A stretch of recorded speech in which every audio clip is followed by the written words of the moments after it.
My guest today is Chef BJ Lieberman. BJ is one of the most well-known chefs here in Columbus. His newest restaurant, Metsi's, opened in the Short North just a couple months ago. You may also know him from his other spots like Ginger Rabbit, which is kind of a jazz and cocktail lounge, and Chapman's, which recently just closed. In this episode, we talk about his journey to becoming a chef and why he chose Columbus. We also talk about what you can expect at his new restaurants or any of his other places that are open, and why he decided to close Chapman's. We also talked about why he thinks Columbus is an up-and-coming food scene, all that and a lot more on this chronicle of the Columbus Chronicle.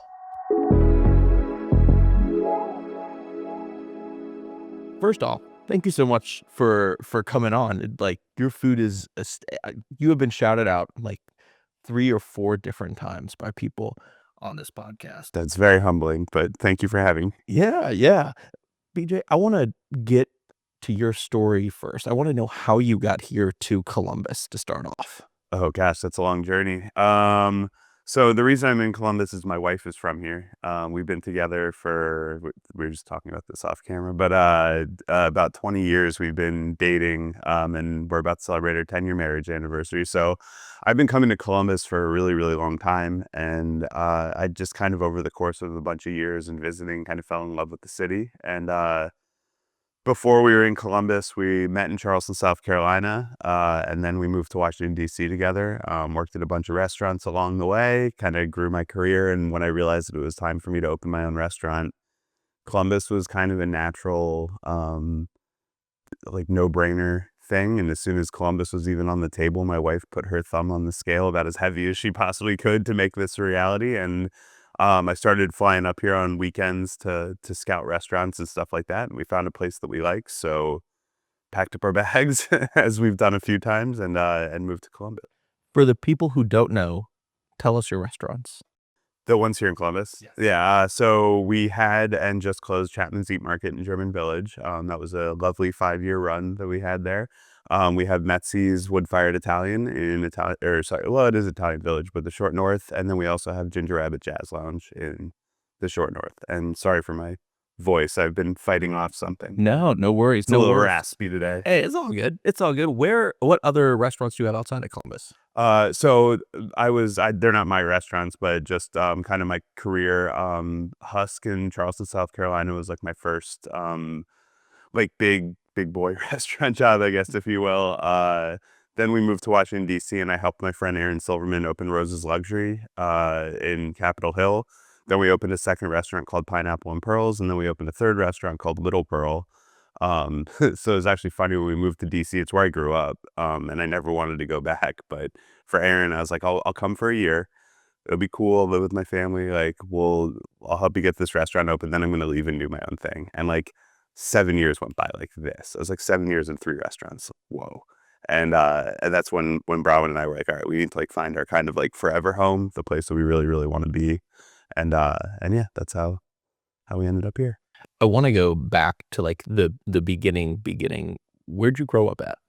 So I grew up right outside of Washington, D.C. in an area called Mount Vernon. Well, everyone knows Mount Vernon. It's literally Mount Vernon. And then we moved when I was, I want to say 10 years old, to Tyson's Corner, which is, if you know, like Langley, the CIA, that's like literally 2 miles from like where I grew up.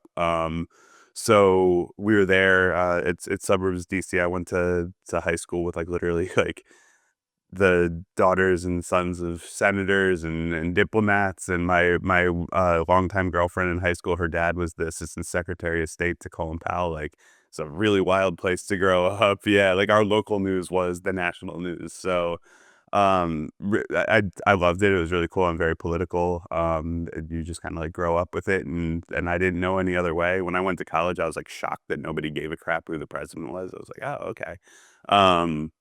But yeah, and then I went to College of Charleston for a marketing degree. So that was cool, but I quickly learned that I was much more interested in the beach than going to class. Relatable. Yeah, and then I got into restaurants, as you know, Charlestonians are wont to do. So I just fell in love. Like the first time that I worked in a restaurant, I was just like, whoa, this is incredible. And I had no idea how to cook. I loved food, but I had no idea how to hold a knife, how to do anything. It just seemed like a foreign language to me, and I love learning how things work. So like if I was going to be a server, I couldn't just talk about the food. I had to like know how it was made. So I started getting into that slowly but surely, and then I started actually trying some things on my own, and then I realized that I just really loved it. So I was the marketing director for a really big restaurant group in Charleston, and our catering kitchen was in our corporate office. And I would spend more time at the catering kitchen than I would at my desk, which my boss also noticed. And we decided that it would be better if I went to culinary school than continue doing their marketing. So how long were you like starting to dabble in that before you're like, okay, I'm going to make this my career? And like, what goes through your mind to go, okay, marketing to now I want to go to culinary school? Yeah, I mean, I was dabbling in like actually trying to cook nice stuff. I'm not talking about just like making whatever dinner, but like actually throwing dinner parties in my house and stuff. For probably about 2 or 3 years, probably from when I was like 21, 22 years old until I was like 24, 25. And I would help the catering team at the restaurant group that I was working for go do events. And like as I got my confidence up that like you're taught something, if you absorb it, you can do it again. So like I'll never forget the first thing was like cooking pasta for a pasta salad for like 200 people. And then I cook it for 15 minutes, but then check and see if it's done. I'm like, well, how do I know if it's done? The chef looked at me. He's like, it's when it's done. Like, what are you talking about? I'm like, that's too much. Like, that's too much like variation. Like, I need a time because like, that's the thing about cooking. Like, there's guidelines, but you need to know. And when I tasted it with him, I was like, I think this is done. Like, what do you think? He's like, yeah, it's done. I'm like, oh, okay, cool, great. And that was like the first time that light bulb went off in my head where I'm like, this isn't black magic. It's like just common sense stuff. We've all eaten pasta before. Just cook it until it's like that. So yeah. What was the first I'm really curious now, like what was the first dish like pre-culinary school that you made that you were like, all right, I'm feeling like great about this? Do you remember? There were a few because we threw a bunch of dinner parties at our house. Me and my roommate Matt, who was also he was in front of the house too, but he also loved to cook. So we would literally throw dinner parties for like 14 to 20 of our friends. Had this beautiful house in Right. Charleston, yeah. And also I was brewing my own beer at the time, which that's a whole other subject. I wanna go But down that rabbit hole, but yeah, go for it. um, so we would do beer dinners where we would pair food with the beers that I made. And I made a sushi. I like there's like before you could like you just YouTube anything. So I was reading a whole bunch of books about how to like do perfect sushi rice, and I was like, now that's a wild thing. I love sushi my entire life, and like there's some cuisines where I'm like, that's so good, I'm not even gonna attempt to like try to do this on my own because it's just that sacred. And that was the first time I ever made sushi rice and rolled it in the bamboo and did the whole thing. And did we got some really nice steak. It was before like the Wagyu boom, but it was essentially like pre-Wagyu, just like really awesome steak. And did like a steak and scallop roll, and it was just incredible. And I'd probably look back on it now and be like, that was very mediocre. But at the time, I was like, that was incredible. And yeah, and that was the first time that I was like, wow, I just made something that I've had such reverence for my entire life, and like I'm able to do it myself. Like that's crazy. And one of my chef friends who worked at the restaurant actually attended that dinner, and she gave me notes on everything, and she was like, that sushi dish was awesome. And I was like, they're amazing. So yeah, that was really the moment where I realized like this might be something that I really want to do. And we talk about people's why a lot, like why they do what they do. That moment of like seeing people's faces when they like eat food, and like the act of like love that goes into like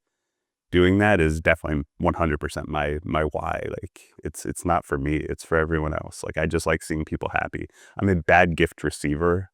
I like giving the gifts. Do you still to this day, is that your going out and watching people react to the food? Is that still your why? It is the stakes are a lot bigger now because owning the You're not restaurant talking about the and actual steak, the steaks no, and no, the yeah, no, no, it's no, no, bad yeah, joke, well, bad joke, those sorry. also are bigger now.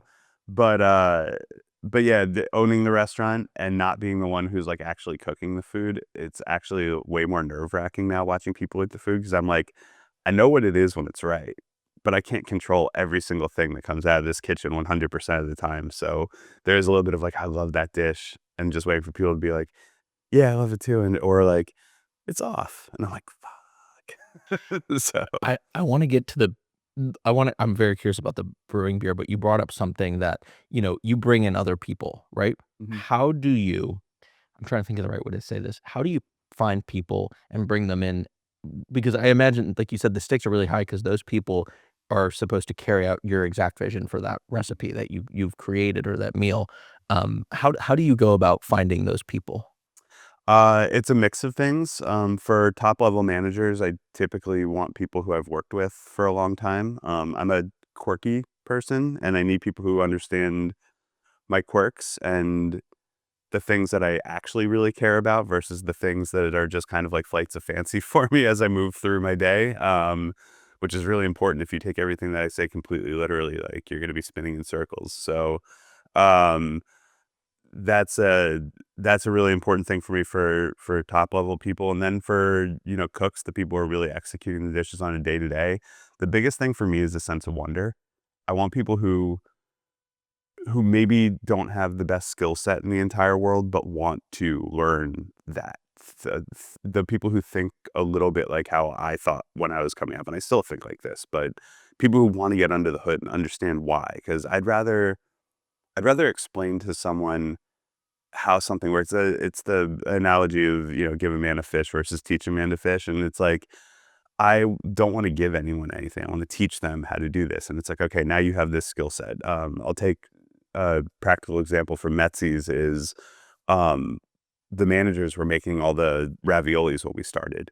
And they like couldn't pass the task off because they couldn't wrap their head around teaching it quite yet. And I was like, no, there's like the most important thing is that we teach them how to make this pasta. And it's not just for this pasta in your time. It's because we're always going to have stuffed pasta on the menu here. And if we can find someone who has a sense of wonder about it, where where they learn to make this pasta shape correctly, everything start to finish, make the dough, roll it out correctly, actually stuff it correctly, cinch it correctly, and it looks beautiful, that's going to spark something in them where they're like, where else can I go with this? And I know dozens of stuffed pasta shapes that I'm like, I want someone who I'm like, now I'm going to teach you a new one. It's called annulotti. It's a little pillow. This is how you do it. And then I'm like, the next one, I actually want you to go do research and come to me and say, this is the next stuffed pasta that I want to do. I found it. It's from the Abruzzo region. This. Then we've got something cooking. So the people that I'm looking for are the people who I know that I can get to that point where they're excited about what we're doing to the point that they're creating. And then that takes part of that off my plate. And then also I get to be proud of our food in a way that um, this might just be a me thing. I don't know. But like this was the whole point of Chapman's is I didn't want the menu to be my menu. I wanted it to be all of our menus. So it was just a reflection of the team. That's a little different to do in a Italian restaurant because we're not like creating cuisine. We're just doing Italian food. Um, but I want something where I can point to a person and be like, this is their dish. Like, that's awesome. So that's really what I'm looking for is people who can eventually step up to the plate and start carrying the menu forward in ways that make sense to them. So it was a long way around. No, I love at the core that the sense of wonder, and it seems to be like you said, like you were interested in like brewing stuff. You were interested in doing all these things and trying to learn that. I'm curious, like how long did you brew for, and what kind of beers It did you? wasn't that long. It was maybe a year and a half, and it actually started, funny enough, it was when, my now wife, Bronwyn, and I started dating. One of the first dates that we did together, I always tried to, like, set up, like, activities, um, and I think I was at, like, a Barnes& and Noble, and I found a Mr. Beer brew kit. I don't know if you've ever seen those before. Those big boxes, Yeah, yeah. everything in them. Yeah, everything comes in at the wort, the like, everything. So it's literally just, like, mix it together, pour the yeast in, and then you kinda wait. And we just did, like, the lager that came with it, but they're, like, $40, and I was like, "It's gonna make how much beer? Like, I'll have a keg in my house? Awesome." So I was like, "Alright, let's do this together." So we made the beer, and it was a little bit of, like, a tacit admission that, I wanted us to be together long enough to see this project through, which she saw through immediately. She's like, "So we're gonna do this in, like, 2 months? We're actually gonna get to drink this thing?" I was like, "Yep." But that's kind of how it started. And then, me being me, I started reading a hell of a lot more about like how it was actually made. And by the time it was all done, we had a laboratory set up in our house and we had, geez, I think at one point we had like 13 or 14 different beers in I had to buy a whole other refrigerator for our garage. It was me and 4 friends who lived in that house. I had a whole refrigerator in the garage that was like my beer. I'll never forget one day that the roommates ran out of beer playing beer pong, and they just like grabbed some of my beer and started playing beer pong with it. I was like, no, no, there's a gas station right across the street. Go get some High Life. What's wrong with you? Great choice. High Yeah. life. Okay. So this is all going on, and then so you decide to go to culinary school. What's culinary school like for you, and where do you go for So I culinary went school? to CIA. Our head chef for the fine dining restaurant that was in our portfolio for the restaurant group that I was working for, his name was Jeremiah Bacon. He's still an incredible chef, but him and I really hit it off when when he was in Charleston, and I asked him, I'm thinking about going to culinary. He's like, I think that's a great idea. Like you'd be a really good cook. And he was like, well, I went to CIA and I get a $500 recommendation fee if you go there. So I'd love it if you'd put me down as a reference. So like literally that's how I ended up going to CIA, was the chef who I respected the most told me that's where I should go. So I applied, heard back almost immediately that I got in. And that was, it was off like a rocket. Culinary school for me, I was never a good student. I've always found ways to not get good grades but get by. Um, so when I went to culinary school, I had a goal that I wanted to get straight A's, and I wanted to not miss a single day of class because I always found excuses to skip, go to if something was interesting more. And I was like, this is me becoming a responsible adult now, is like, I need to prove to myself that I can hit my marks, and I need to have a change of something in my brain that can make it so that I can like be responsible for my time, my attendance, my focus. And that's what I did. I went to culinary school. A lot of the kids that I was there with were 18, coming right out of high school, and this was their college experience.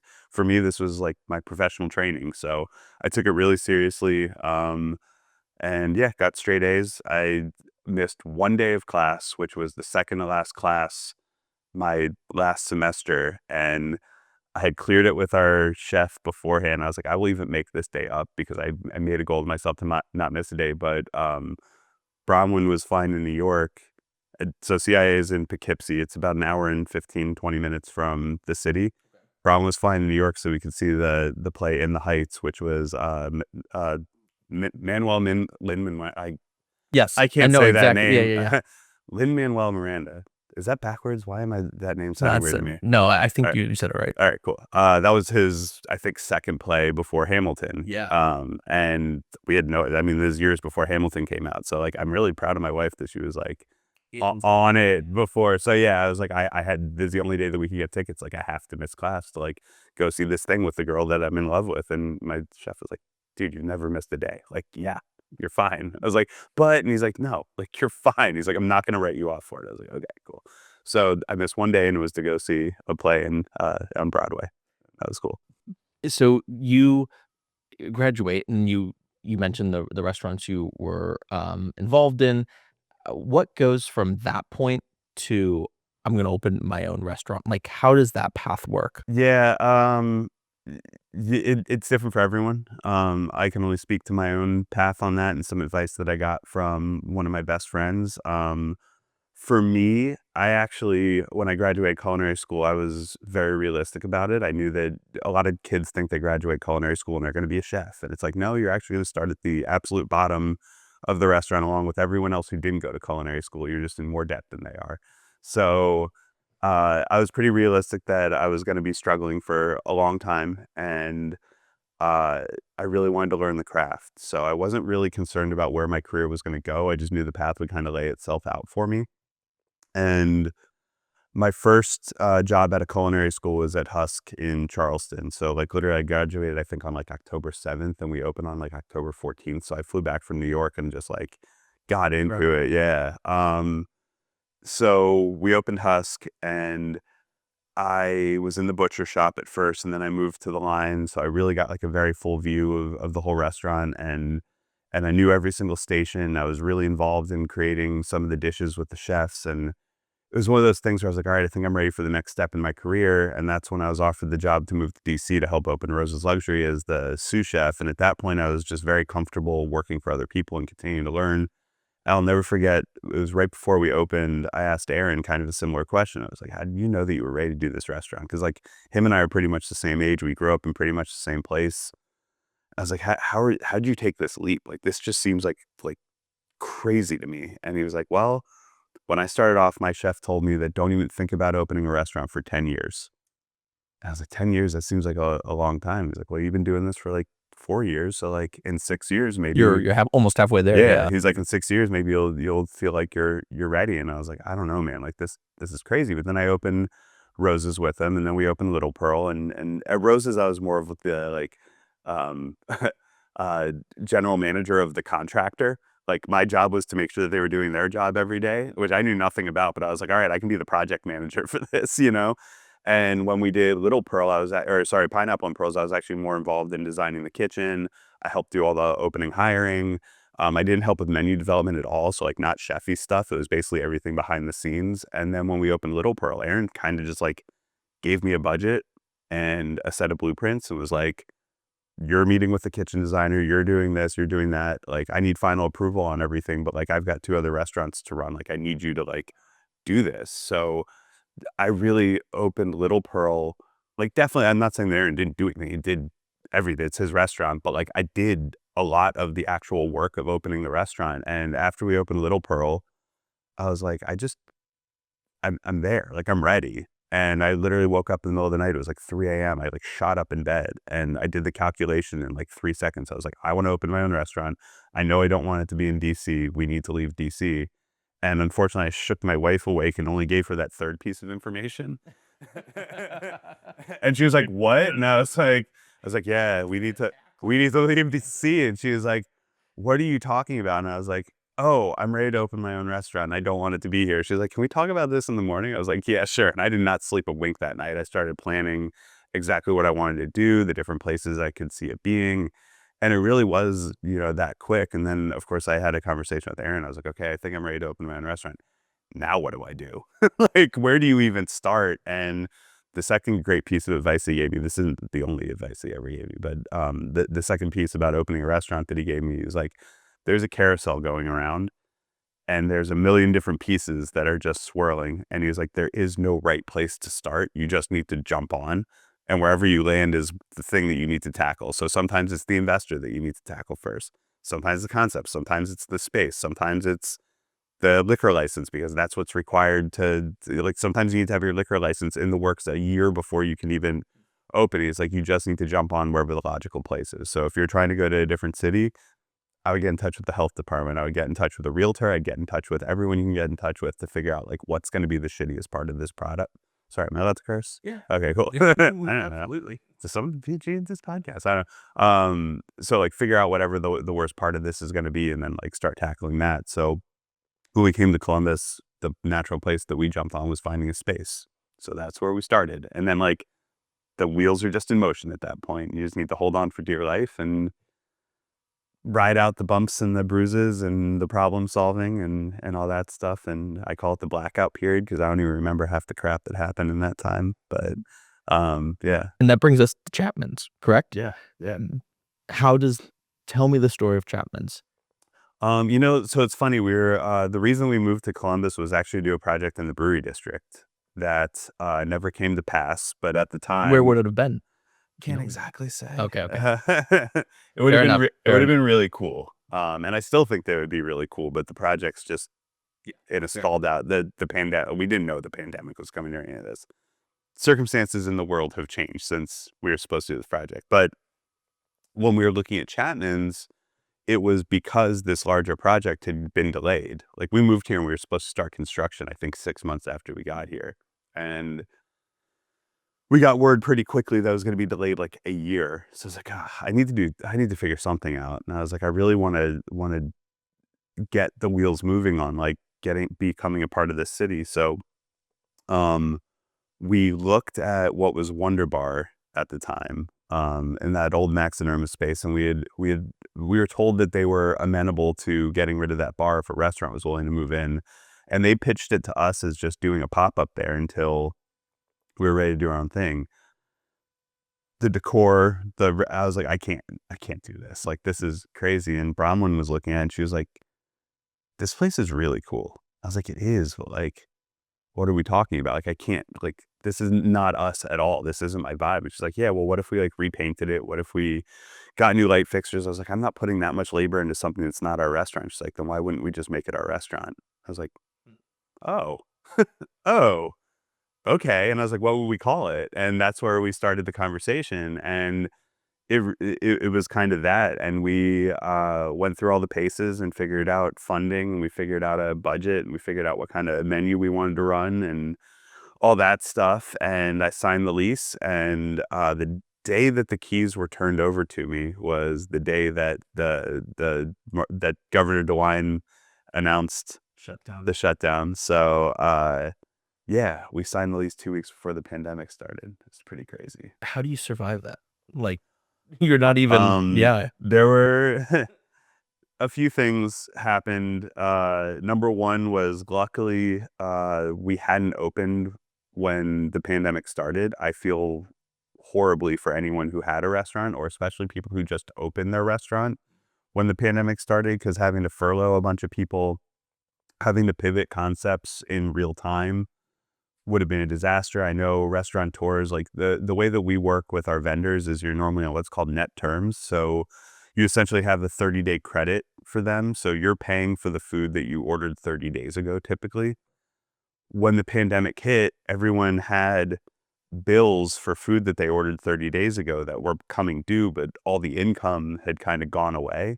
So I know restaurateurs that had multiple restaurants that were out like millions of dollars to their purveyors who were just like, we have no income right now. How the hell are we supposed to pay millions of dollars? And us opening Chapman's when we did was actually kind of like advantageous in a weird way, where it was like, okay, we can open a much smaller concept, just doing to-go food with like 3 people and see how that's going, and then figure out if we want to try to make that a little bit bigger, if we want to try to do, like, we have this whole dining room that's doing nothing. So we eventually were like, okay, I think that we can do like 4 tables in here spaced like 10 feet apart from each other.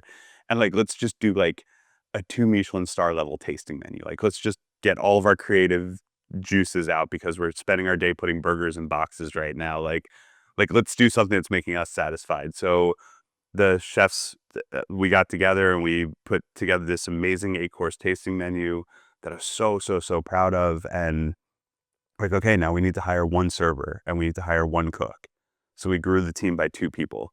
And then we realized that we could fit another 4 tables in the other dining room, and the demand was there to do it. So we hired 1 more cook and we hired 1 more server. And like, no restaurant ever has got to grow responsibly like that. In the meantime, we were losing a ton of money. But I did, I went to our investor and I said, you know, listen, we're going to need a cash infusion. This isn't a weird thing for a restaurant to need a cash infusion. Most restaurants go over on their budget. They also go over on their time for construction. I actually nailed our construction budget and I nailed our construction timing. Didn't go over on either, which is unheard of. And I was like, if we can take a step back and just look at this as a construction overage and say to ourselves, instead of building a restaurant, we're building a team. And when we come out of the pandemic, we're going to be the only restaurant. We're going to be like the shrimp boat in Forrest Gump. We're going to be like the only one left on the sea. Like, if we can keep that in mind, then I think we'll be okay. And he was like, I understand your logic on that. And luckily it's like $200,000 extra dollars that we needed, but that was to get through the first part of opening the restaurant. And luckily he saw things the way that I did, and we got through it, and then kind of hit the ground running on the other end of the pandemic. But I mean, it's wild. We kind of lost like a whole year of what we wanted to be due to all the dining restrictions and stuff. And in 2021, we were actually able to like open the dining room, and like we closed down for a week and like redid everything and came up with an actual menu that wasn't a tasting menu that could work in-house. And it was just wild to actually relaunch the restaurant after we'd been open for, I think it was like 9 months. Yeah. It's crazy. And talk a little bit about the reception from the city, because like I said, you've been shouted out on this podcast. I mean, I know all of your restaurants. Like, I know everyone knows of you in the city when it comes to, most people know of you in the city when it comes to your restaurants. Like, how has that reception been, and what was that reception like that original first year? I mean, we had a mission when we moved here to become a part of the community. And the thing that I like about Columbus and Ohio in general, a lot of my friends in DC are like, "What? You're moving to Ohio? Like what?" And like knowing me, they're like, "That doesn't seem like you at all." And I was like, "You've never been though," and I have. And if anyone ever told you DC or Northern Virginia sucks, what would you say? And they'd be like, I'd probably be like, "Yeah, it kind of sucks." Tell someone from Ohio that Ohio sucks. You get punched right in the face. I like that, and I want to be someone that people can be proud of, and I want to be proud of this city. And like as I've grown to know Columbus, I feel much more akin to the folks here than maybe even the folks that I grew up with in a lot of ways. And um, when we moved here, that was our mission, was to become a part of that community. So when people started coming to eat at Chapman's, and there was a worry that I had of people like, this isn't my stance at all, but people kind of assign whatever they want to you just because of your background and because of whatever. I was really scared that people were going to be like, oh, an East Coast elite is coming in and trying to do like their like frou-frou food or whatever. And that's not me at all. I like cooking burgers just as much as anyone else. So I was really proud that people got it. They got what we were going for, and they were like openly thankful that we took a chance by moving to Columbus to do this. And we became a part of the community really, really quickly. And that's kind of the reception that we got, that goes on to this day, that I couldn't be more proud that we ingratiated ourselves to the city as quickly as we did, and the city ingratiated themselves to us. And I feel right at home here. So I don't feel like I'm an outsider anymore. Like, I'm a part of this. So Yeah, no, I agree with that mentality. It's like you give you get what you put in, and that shows. And I feel like that lays the groundwork then for you to go on and do Ginger Rabbit and Metsi. yeah. Talk to me about that.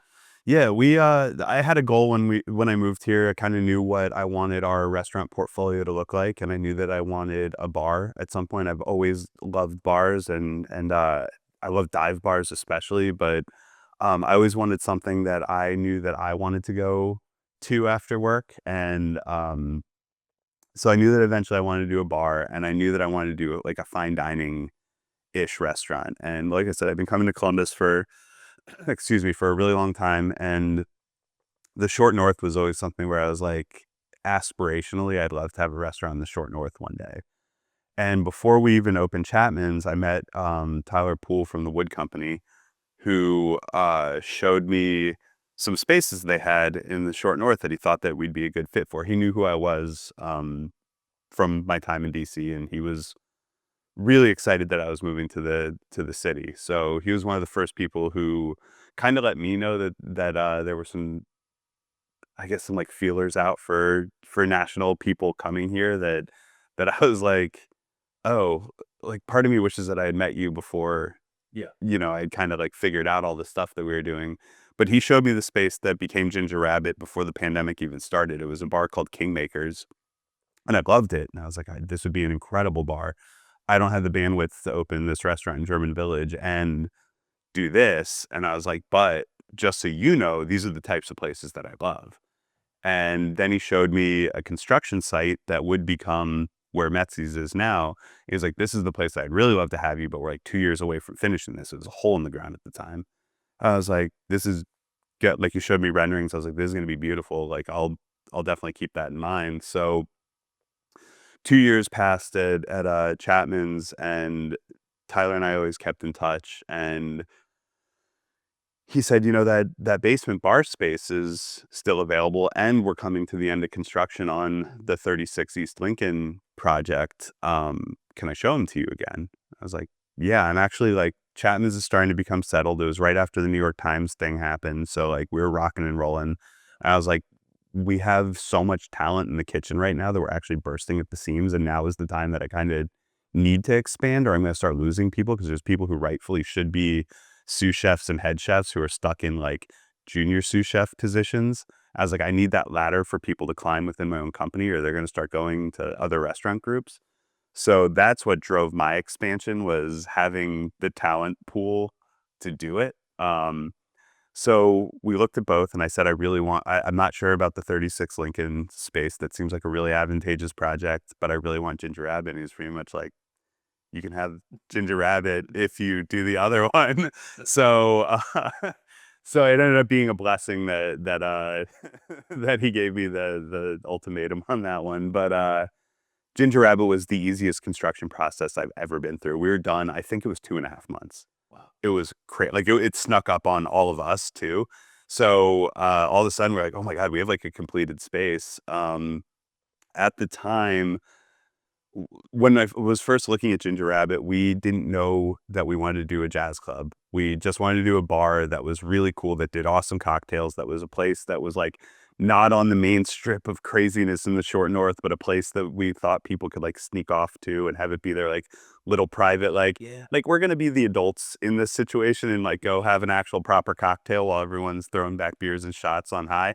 Then we'll go rejoin the madness. But like we need an oasis here. So that's what we were trying to build with that. And my wife's cousin Hayden is a jazz musician, and I was doing all these different layouts of the space, and I couldn't figure out this one space near the west side of the restaurant, the bar. And I kind of drew a stage in there one day. I was like, what if we just had like a piano up there? That would be kind of cool. And I went to him, not as a jazz musician, but just as a musician. I was like, Hayden, he's also in restaurants. And I was like, Hayden, would it be possible for us to book musicians to like play this little space in the restaurant? He's like, yeah, I mean, my jazz band would like play there all the time. And we started talking about it. I was like, are there other jazz musicians in Columbus? He's like, oh yeah, like, and we can only play at like Dick's Den and like these places. Like there's no like jazz clubs in Columbus. And I was like, well, what if we just did jazz every night? And I was like, do you think you could book that out? And he was like, oh yeah. He's like, I could fill this place with jazz musicians. It'd be great. So like, cool. So the initial concept was we were going to be a cocktail bar that had food, that also had live jazz every night. And after we opened, it became apparent really quickly that we were a jazz lounge that had really good cocktails that happened to have food. So prioritizing who we were in that order was something that wasn't a part of the plan. That just became really clear once we opened, that like we needed to be who we were. And I'm so grateful that it turned out that way, because it's my favorite place to go in the city. I know you said we're not allowed to shout out our own restaurants, but like, No. I said your app. No. I said at the end when I say your favorite places to eat, because I feel like it's a giveaway. Like if you say, everyone knows that you're probably loving your own place. I actually hate dining at my own places. It's Really? terrifying. Yeah, but I love going to Ginger Rabbit because it's not about the food there. First off, our cocktail team, I admittedly know nothing about cocktails. I know what I like to drink and I know what my team likes, but I love going there because they're always creating new awesome stuff, and they know my likes at this point. So a lot of times they'll just be like, yeah, like, let me make you something. I'm like, great. I'm the easiest person to please in the world. And then I get to watch the musicians, and I'm like, the fact that I get to go to my own like club and not be in charge of the experience, like someone else is in charge of that. The band is in charge of the experience. Our team is in charge of the cocktails, and our food menu is so small. It's just like little snacks. Like it's such an easy place for me to go and not be stressed out about. Like if I go to eat at Metsi's, I'm a stress ball. Ginger Rabbit, like I have my little spot in the corner and I can just like melt into a seat and just like watch the musicians do their thing. And I'm the happiest kid in the world. Which is funny because you said at the beginning you wanted to create a place where you could go and just, which is, it seems like it came full circle. Yeah.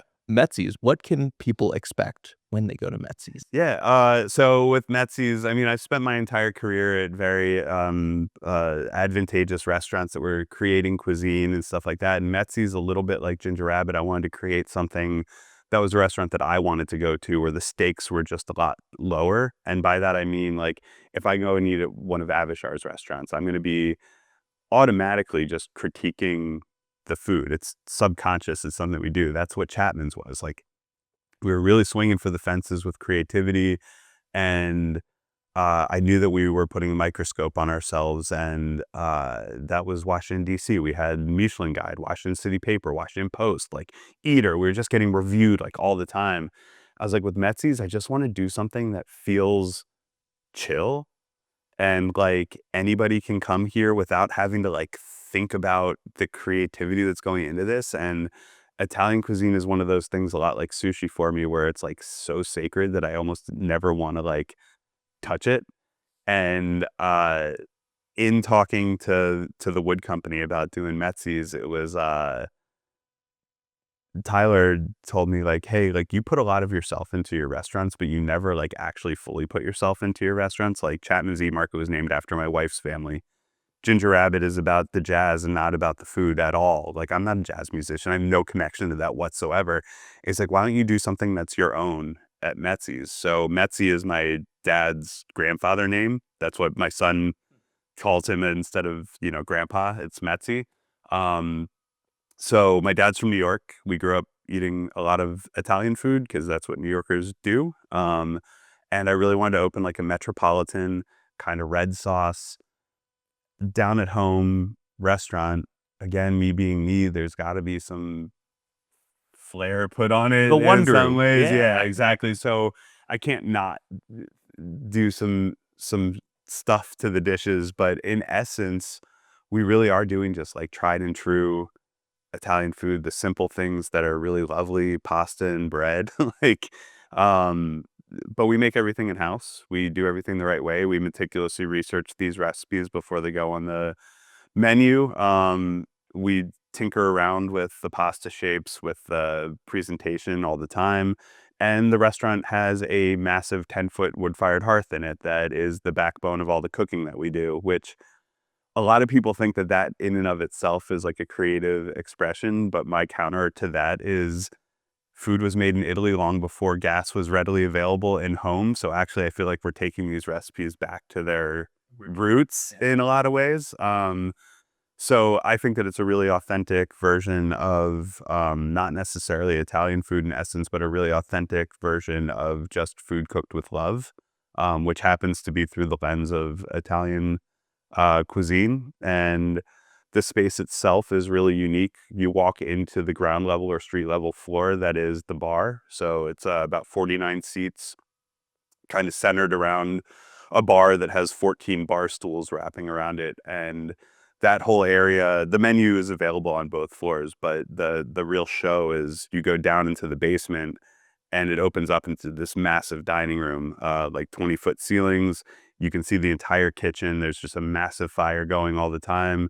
You can watch the cooks cook your meal from anywhere in that room, and it's just super, super comfortable, like leather seats, all the stuff to kind of settle in and enjoy a big carbo-loaded meal. And you walk out smelling like smoke and hopefully good times. And yeah, I really love that space, and the vibes are just excellent. And we do an awesome happy hour from 4 to 6 every day. And we really just wanted to set up something that the Short North neighborhood could kind of wrap their heads around. And if people want to travel from other neighborhoods, great. We're literally attached to a parking garage, and you don't even need to walk outside to enter our building. If you take the elevator from the parking garage, our front door is right there. So it really is just a really nice, again, like a little bit of an oasis off of the madness of High Street, that there's a really nice adult family restaurant just right there. And yeah, I love it. It's been an awesome, we've been open for 3 months now, and it's just been an amazing experience. Now, was Metzi's just the next step after Chapman's? Because I know, with Chapman's closing, was it just like, "Hey, if we're gonna do Metzi's, we're gonna have to move on from Chapman," or what was the reasoning for closing Chapman? Those two things were actually unrelated, and the timing on it was just a little bit unfortunate. We were coming up on our 5-year lease renewal for Chapman's, and I had every intention of renewing the lease there. God, this is a little bit of a long story, so I'm gonna try to condense it down to the Luckily, shortest. we're on a Yeah, podcast, yeah, so true, true. Well, sometimes people are like, "It's gonna be a 30-minute podcast." I'm like, "No, it's not." So when we opened Chapman's, Bronwyn and I were pretty sure we were never having kids, and then we got pregnant. So we have a 4-year-old son now. Thank you. He's amazing. He's changed everything about my life and the way that I view my work and the way that I view the point of all of this. And I set a goal about 2 years ago to be able to take the entire month of August off.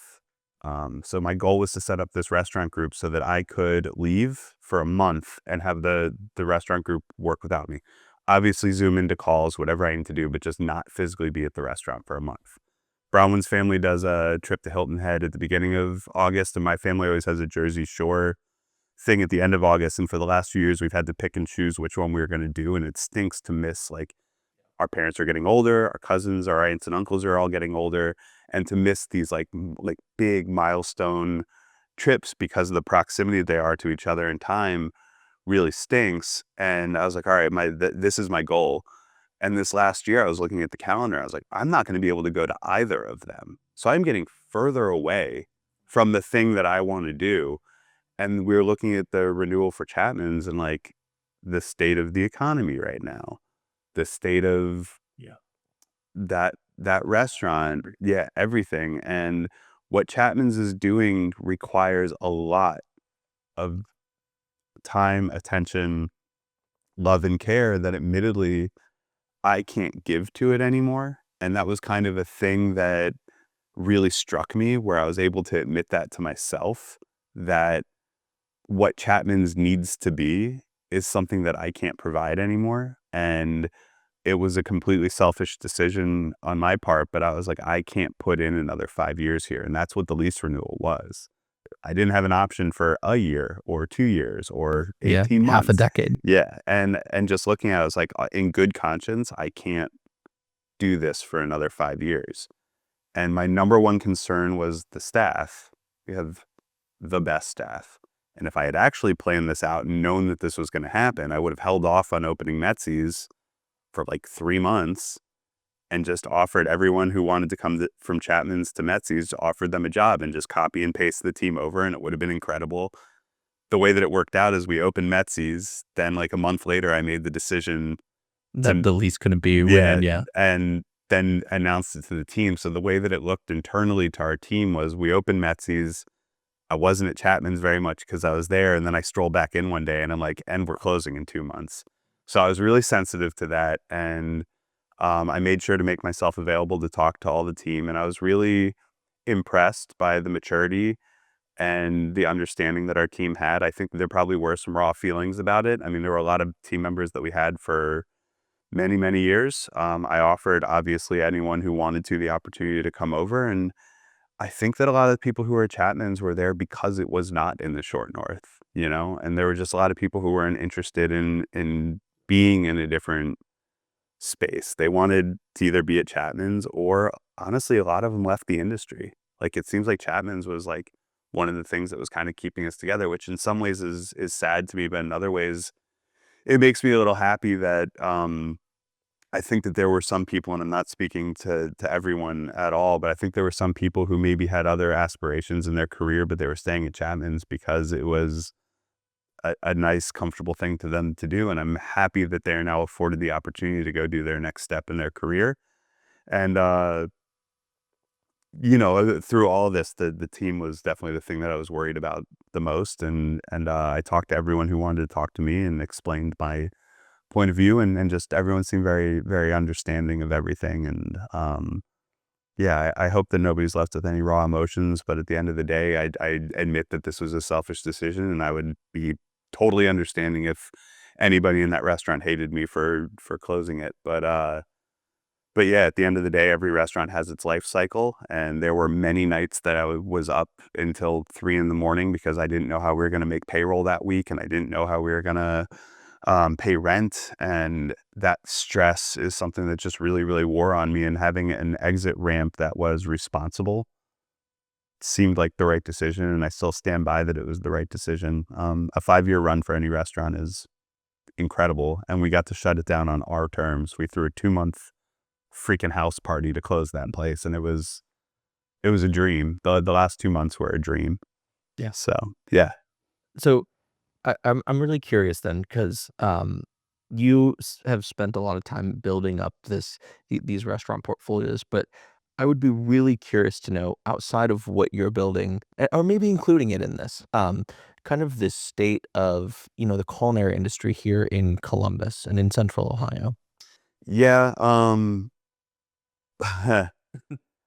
I try to not be fatalistic about these things, but the restaurant industry is in a lot of trouble right now, all around the nation. It's not just a Columbus thing. Um, so it's really hard to put like a shiny, glossy veneer on it. Food prices are going up, consumer confidence and everything is down right now.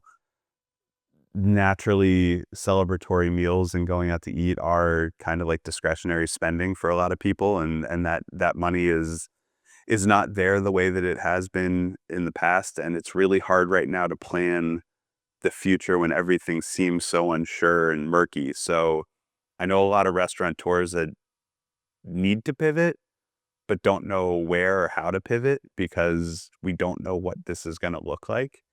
And in Columbus specifically, there's been a lot of upheaval in the industry. A lot of restaurants are closing. A lot of places that have been established for a really, really long time. The small restaurateurs like myself, like our Avishars, our Josh Daltons, I'm missing a million people who I love and respect. So no shade being thrown right now by me forgetting to say your name. I will But say it is like 8:40 a.m. in the Like morning, I we was gonna started say to we're throw. half a coffee in. So yeah, it's one of those things where we talk a lot as a group about like what are you doing to get through this right now. And luckily it seems like Columbus is still for the most part supporting the individual restaurateurs in a way that's keeping us all afloat. But I will say that like this is the hardest period of time. I thought the pandemic was hard. Like this is the hardest period of time that I think we've ever had to go through. Um, and there's a lot of factors weighing on that. But from a like joyous point of view, there's a lot of restaurateurs, younger, up and coming, like individual entrepreneurs who are doing some really, really cool stuff right now. And I feel like the food profile of the city, despite the challenges that restaurants are facing, is on the rise. And I've seen that the entire time that I've been here.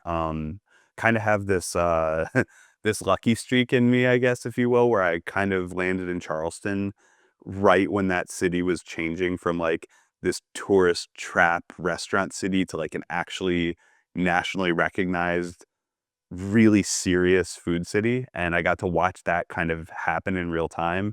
And I saw we moved to DC like right in the middle of the transition from just like power lunches and then everyone leaving for the suburbs to actual really, really amazing and advantageous restaurants opening in the city by individual operators, no more chain restaurants, like just really good food scene in DC. And I watched that transition happen. And I feel very much like I'm watching it happen in real time in Columbus. And I think part of it was put on steroids by the pandemic, that a lot of restaurants lost their space and a lot of developers realized that there's a lot of risk in dealing with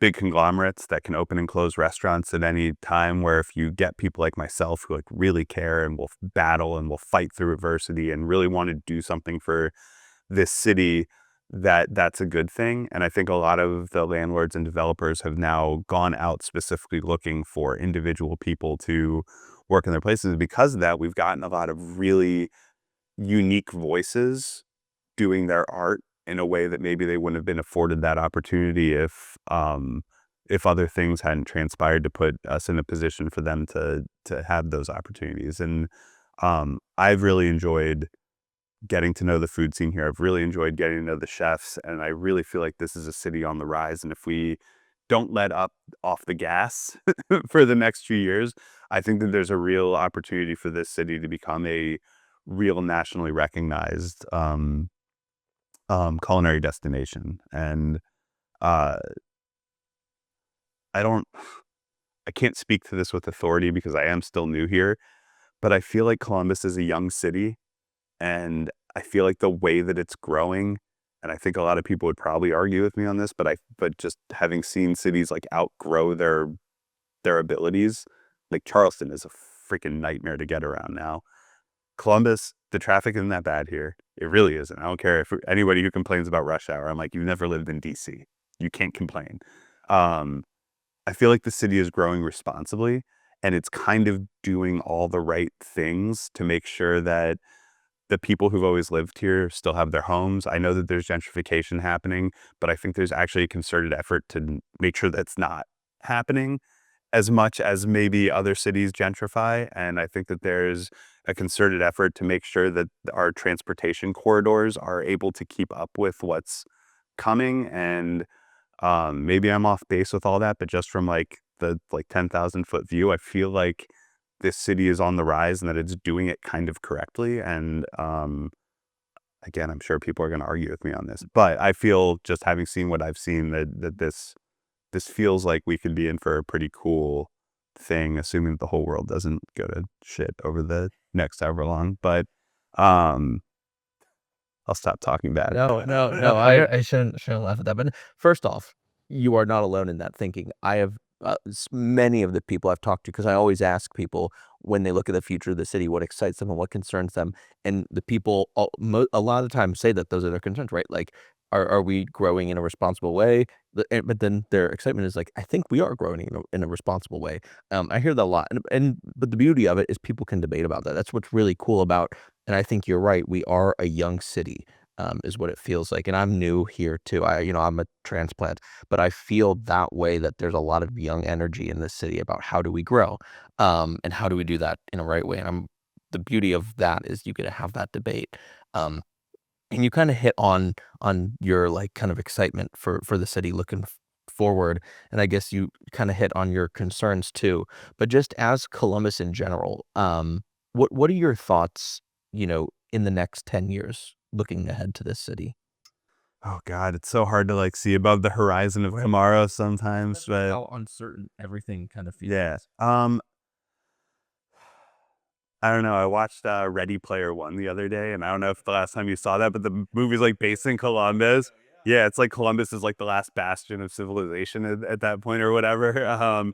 And in some ways, I'm like, all right, well, a lot of people are leaving the coasts right now. A lot of people are leaving the South, and I'm like, is this city just going to kind of become this like melting pot of folks coming from all over, where like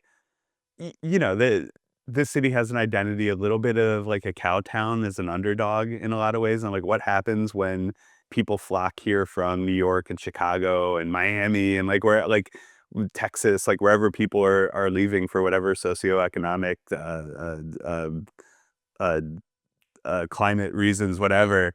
Um, and I don't know, like they say that Columbus we're basically a million people population right now. They say we're supposed to grow by another million people in the next 10 years or 5 years or whatever the stat is. I'm like, the city's going to double. These aren't going to be people coming here who are like us necessarily. There's going to be people coming with different ideas and different things. And I'm like, what is that going to look like? To me, that's exciting, but I'm not from here. So like, I'm part of that migration in a way. I don't know. All that I see is opportunity. I think that as this city grows, and especially this is part of why I really wanted to have a foothold in the short north, is I feel like as this city grows, that is the arts and culture epicenter of this city, and everything kind of like goes out from there. That I think downtown and the short north are going to basically merge at some point. I think that with the urban sprawl, that there will still be the need for this like destination place downtown. I mean, I'm sure people still go to Easton and Bridge Park and all those places, but like, where's Especially the with like established Link, part? the bus rapid transit they're gonna be doing, that'll be so much easier to just going along West Broad. If you're down on West Broad to High, and you can take High up. Yeah, and all the walking stuff they're doing down on Gay Street and stuff like that. I'm really excited about that. That'll bring the short north and the Scioto and downtown all closer together too. And I don't know. My wife really wants to move to like Worthington or Clintonville, and I'm like, I hate driving. So I'm like, I'm literally a 5-minute drive to the restaurants from where we live right now. And I'm like, even 15 minutes seems ridiculous to me. But uh, I think that all that is going to become way more connected and hopefully easier. But also, then you think about the strain on the infrastructure that doubling a city in the matter of 5 years is going to put on us. And like, are we ready? Yeah. What is that going to look like? We can't put underground subway systems here, so I don't know. I don't know. I'm excited, a little nervous, but excited. Yeah. No, I'm with you. Final question. I want to be knowledgeable of your time. So, final question It's cool. for I just you. have to go to Lowe's after this and fix a bunch of stuff at the restaurant. That's how I spend my Mondays. So, Jack of all trades. oh, you learn really quick. I didn't know how to do very much with tools until I had to learn, and then you're like, oh, I can plumb, whatever. Yeah. That's funny. Okay. So I want to know, because I always love knowing, and I feel like I really want to know from you, your favorite places besides your portfolio, your favorite places to eat, drink, or hang out here in Columbus. Yeah, well, as I mentioned, I have a 4-year-old son, so my favorite place to hang out is on the couch watching Bluey right now. But my favorite restaurants, and I don't want to try to leave anyone out, but we ate at Agni for I think it's the fourth time we've eaten there. And this last meal was for my wife's birthday in April. And what Avishar and his team are doing at that restaurant right now is like special. And I've always thought that the restaurant is very good. What the last meal that we had there was one of the top 10 meals of my life. Like they're really just hitting on all cylinders. So like applaud him, a very good friend of mine, but applaud him for what he's doing there. I've always loved Commune. It's always been my favorite restaurant in Columbus. It's very underrated. I don't know if you've been, but up off of Parsons. It's vegetarian food, but the thing that I love about what they do there is you wouldn't necessarily recognize that it's all vegetarian unless you like are thinking about it, because the way the menu is created and the creativity that goes into it and what they're trying to say with the food is just about expressions of fresh vegetables and just expressions of seasonality. And everything they do is just aces there. They have an amazing cocktail program. The space is beautiful. It's very affordable. It's I love Commune. I'm not a vegetarian, but I will happily go there anytime. Um, Spec, all Josh's restaurants, but I love Spec. It's part of what inspired me to do Metsi's, where I was like, well, if Josh can do Italian, where else do we go a lot? 1126 for sushi, Tensuke Market for sushi. What else? The Lox Bagel Shop. That was the reason that I knew that I could move to Columbus. When I ate at the Lox and I realized that there were good bagels in Columbus, I was like, okay, I can live here now. And then I happened to have two restaurants 1 block away from the Lox. So I love that space so much, and I go there so often that like everyone there knows me, and it feels really good to walk in and have someone be like, your usual. What's your usual? Yeah, I gotta know. this is the first place. Oh, what's my usual? Oh, yeah. My usual is an egg and cheese sandwich on a sesame bagel with a cold brew, no room for cream. And that's typically what I get. Although I will pivot sometimes and get the Southwest breakfast sandwich, or if I'm feeling more like a lunch sandwich, I'll do the Vox or the egg salad. Their egg salad is banging with shredded iceberg lettuce on top. Right. Yeah, it's I've never had a bad thing at the Lox. It's their pastrami and their Cuban are both awesome. They're both just kind of gut bombs, which for me, like starting my day, I can't be weighed down by that. So like I need something that's going to keep me moving. If it's a Sunday and I'm hungover and I want something that's going to keep me on the couch watching football, I'm getting that pastrami sandwich, but I always regret it later. But that's just me and my sensitive Jewish stomach. Where else? I know that normally people are probably like one place and done, but Freedom a la carte, I love them. Have you ever been? No. All right, cool story. Little aside. That was actually my first job in Columbus. Okay. It's a nonprofit. They benefit women who are the victims of sex trafficking. They do vocational training in their shop. So they're actually teaching the women how to work in a restaurant and do catering. And they have a cafe. All the proceeds it's a nonprofit, so all the proceeds go back to, they work on housing, they work on getting GEDs, they work on getting like just basically getting people who've been the victims of horrific crimes back on their feet. And they had a chef who gave her notice about 2 weeks before I moved to Columbus. And I know the CEO, she's my mother-in-law. And she called me and she said, hey, our chef just put in her notice. Do you know anyone in Columbus? I'm like, Paula, I don't even live in Columbus yet. Like, no, I don't know anyone. I was like, I'm going to be gainfully unemployed when I arrive there. If you want me to step in for a little bit, I will. And she was like, would you do that? And I was like, yeah. She's like, it's not like the stuff that you're used to doing. And I was like, I know, like, it's okay. And that was the most humbling and eye-opening experience of my life, working in that kitchen. And I was the head chef for about 6 months, and my express goal was to hire my own replacement. So for the whole time we were scouting out Chapmans and dealing with trying to get that off the ground, I was the head chef of a very, very, very hands-on operation that was one of the joys of my life. We were operating out of a little cafeteria up in Upper Arlington at the time, and we were working on designing the cafe that opened on Spring Street downtown. And I got to be a part of like doing the blueprints and stuff there, which it wasn't supposed to be part of my job. But I was like, literally, I just opened 3 restaurants in DC. Like, I can do this with you.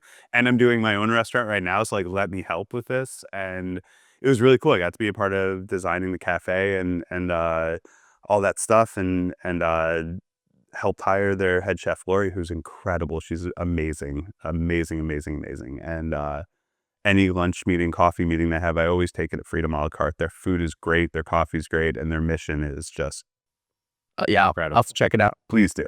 Next time that we meet, we got to meet there. So Sounds great. yeah, and Paul would actually be an awesome person for you to interview at some point. She's amazing. Yeah, that would be after this. We'll Yeah. connect area. Closing thoughts. Any Sure. plugs? Camera's yours.